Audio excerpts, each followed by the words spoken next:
During a House Homeland Security Committee hearing on Tuesday, Republican Representative Carlos Gimenez discussed the Department of Defense's authority to track and shoot down drones when necessary. These remarks come amid growing concerns about the potential security threats posed by drones, particularly in sensitive areas within the United States.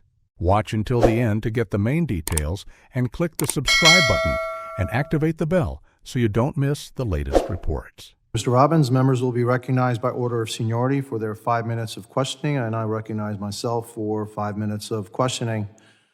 A lot of the testimony, I think, hits the point that we can either be reactive when it happens, or we can actually be proactive now and start to address this issue. Some 25 years ago, some manned aircraft systems were used to perpetrate the largest terrorist attack in American history. My fear is that in the not-too-distant future, unmanned systems will perpetrate the largest terrorist attack in American history using drones, obviously. This is not something that's new to me. In 2017, I traveled to Israel. I was mayor of Miami-Dade County. We operate Miami International Airport. I went there with the explicit purpose of finding out from the Israelis what they did to protect their airports from drones. AI drones. I know we can protect ourselves from piloted drones, but AI drones. And their solution at the time was eagles, okay? I don't think we just have enough eagles to go around to do that. And so we haven't done much since then.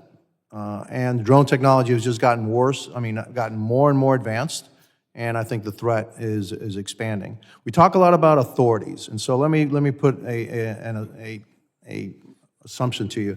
If a drone, an AI drone, were to interfere or incur into an airport, say the airport space, would that airport have the authority to deal with it in a kinetic fashion, in a way to knock it down, in whatever way? If you can't do it through signal interruption, is there any way that airport, does it have the authority to bring it down, even though they may know it poses an unbelievable risk to their passengers? No, sir. We do not have that authority. No, sir. Okay. Does anybody have that authority? In a very limited fashion, the Department of Defense, Department of Justice, Department of Homeland Security, and the Department of Energy have the authority to mitigate a rogue drone, but it's not a standing authority. They can't just be doing that all of the time. The way Congress has restricted the authority at the moment has to go through a very specific approval process and requires a very high-level signature, usually at like the deputy secretary level or higher. Well, let me put an example to you. What happened in Ukraine, what the Ukrainians did to the Russians, it should be a wake-up call to us and a call to action. Because had that happened here in the United States, let's say a coordinated attack on major airports, yes, there would be loss of life. There would be injury. There would be, a lot of damage. But there's something else that we're not thinking about. It's the economic damage that it does. In Miami-Dade County alone, Miami International Airport is the single largest economic generator of that county. 40,000 people directly employed by that airport. 300,000 people indirectly employed by that airport. If you had that kind of attack in the United States and say across the world, you could ground air transportation to a halt. And that would cause irreparable economic damage. And so, I'm committed, and hopefully my colleagues on the other side of the aisle should be committed to confronting this head on. We need to do this now. Because like you said, I live in Miami, and we have things called hurricanes. Hurricanes aren't a question of if, it's a question of when. And I consider this threat by drones not to be a question of if, it's a question of when. The question is then, are we going to be proactive against it and try to mitigate that? Or are we going to say, oh my God, and then do all kinds of stuff after the fact? And so, what kind of legislation do we need in order to break through the barriers and actually give our state, local, and federal agencies the power that they need, the authorities that they need in order to protect the American public? Who'd be best to answer that? Mr. Walker?